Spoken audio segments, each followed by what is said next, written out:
Defense mechanisms. Are they good or bad? Grow your capacity and discover how your defense mechanisms work, how we use them, and how it impacts us with Lifa and Ziggy. Today is a beautiful day, but a sad day. Sad day, man. Sad day. Yeah. We've reached our last episode of Defense Mechanism. Yeah. Oh my goodness. What are we gonna do? I think I'm going to regress. Here you go. I might regress, so at some point I was denying. There you go.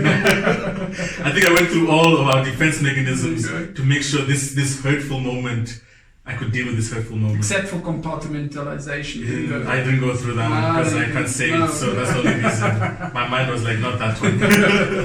But I learned to overcome it, and here we are. We're going to do the last one. We're becoming better people There you go. after this episode. So the last episode is going to be compensation. Compensation. That's not paying somebody. Unfortunately not. You know, this one has no money involved. Oh, actually, it could have money Could involved. have. Yes. So compensation is when your perceived weaknesses, the weaknesses you believe you have, are masked with an overemphasis on your believed strengths. So Okay. yeah. So if you feel that you are weak in one aspect, you overemphasize what you're strong at to mask that your weakness in that area. Yeah. That makes sense. Yeah. Yes. It connects a lot to the law of significance, I think, where you look at the thing that makes me valuable. Yeah. If that is perceived to not be there, then I'm worthless, and I can't afford that. To be worthless. I would try to emphasize how good I am in that area, so that I don't become worthless. Oh, definitely. So it's like protecting the image others have of you because you don't want to be you probably exaggerate your weakness. You feel like if they find out that I'm bad at this, that's the end of the world for me. So therefore, I have to prove that I'm worthy of your attention. The tragic thing is, I don't think it is as I think most of it happens in the subconscious. It's not as conscious.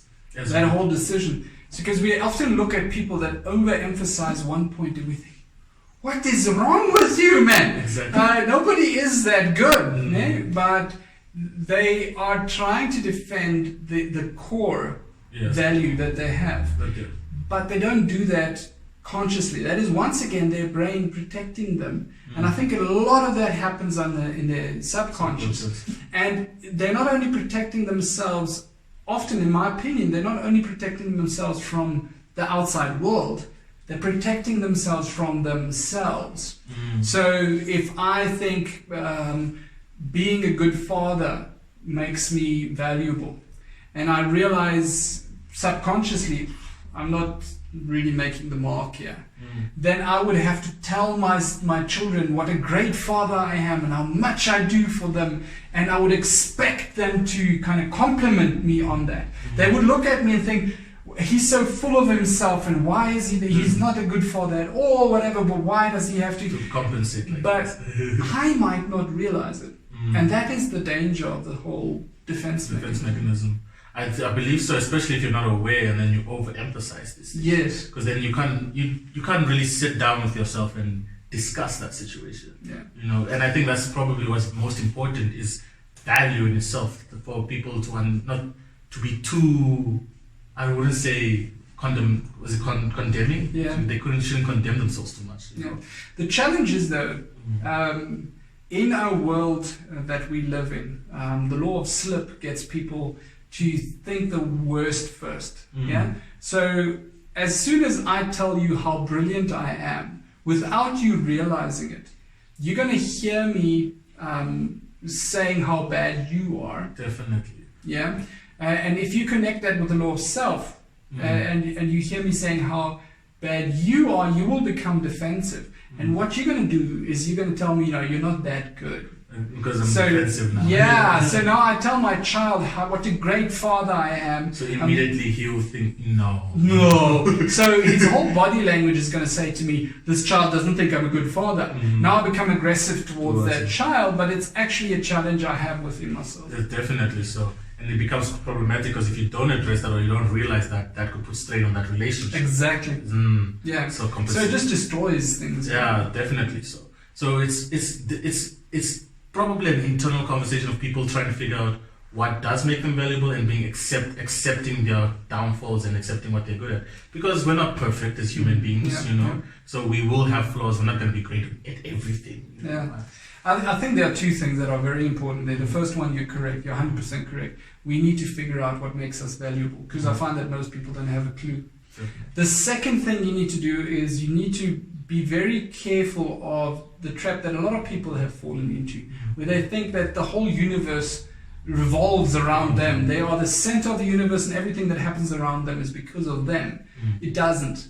But when you think that, then you are far more inclined to fall into this trap. Definitely. Yeah, and far more inclined to condemn yourself. Yeah, because you think all the flaws or all the negatives is because of you, because you've placed yourself on such a high pedestal in the Yes. center. Yes. So therefore, you know, you don't give leeway to the acceptance. Like it does happen naturally. Bad things occur. You can't accept that, because that would just mean that you're not The doing. center. Yeah, you're not the center. Ooh. Oh, No, we no, can't no, have we that. can't have that. We can't have that. And I believe someone's watching this like, oh, did he just say I'm not the center of the universe? You know how ironic that is, because a lot of my clients I've helped to understand that they're not the center of the universe, and it actually made them more happy. I believe so, because like you said, that thing, if you put yourself in the center and you believe everything happens because of you and so forth, that's heavy on your shoulders. That's like, you know, I have to be. So that's probably where conversation happens. I have to tell them I'm strong because it's important for me and for them and for everyone. And so when you realize you don't have to be there, you're like, yeah, I'm not good at tennis. That's So if you're in the center, yeah. when you do well, you think others are just weak. That's why they're not succeeding. Weak, lazy, or something. When you do bad, you think something's wrong with you. So there's always condemnation, and that is the challenge with putting yourself in the center of the universe. Because it's bad for both you and other people around you. It's always with condemnation. Definitely. And you can see how compensation connects into the Exactly. So yeah, and I think this journey was very insightful altogether, because we got to go through all mechanisms, and I believe everyone probably has one or two of these, and then they can yeah, if you're a human being, you have one or two of them, if not all. And I'm glad that we got to talk about it, because not only do we, I think talking about it first shows that it's not just you, because I think a lot of people, especially if you're that center of the universe, think that I'm the only one who goes through denial, I'm the only one who feels like this type of things, that people go through this. And two, it also gives you food for thought, like what to do now.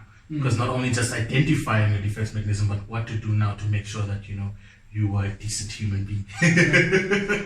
It's really that IA, you know? And it's not it's not the IA people are thinking of. Which is, yes, because we're going to speak on artificial intelligence. AI, whoa, I got it the way around. Sorry, wow, luckily it's not that. Hey? You identify, that's the I, and then you act. Yes. So identifying and acting. And I think if we live by the I and the A, we will always come out on the other side. More Definitely so, because there's no point in acting if you've never identified, and what's the point of identifying if you don't plan on acting on it? So it's very important. Well done. Those things. Thanks for the good time with me. Thank you for your time. Sure. So I hope to be bothering you with other journeys, other topics, and so forth. I look forward to that. Yes. So yes. Cool.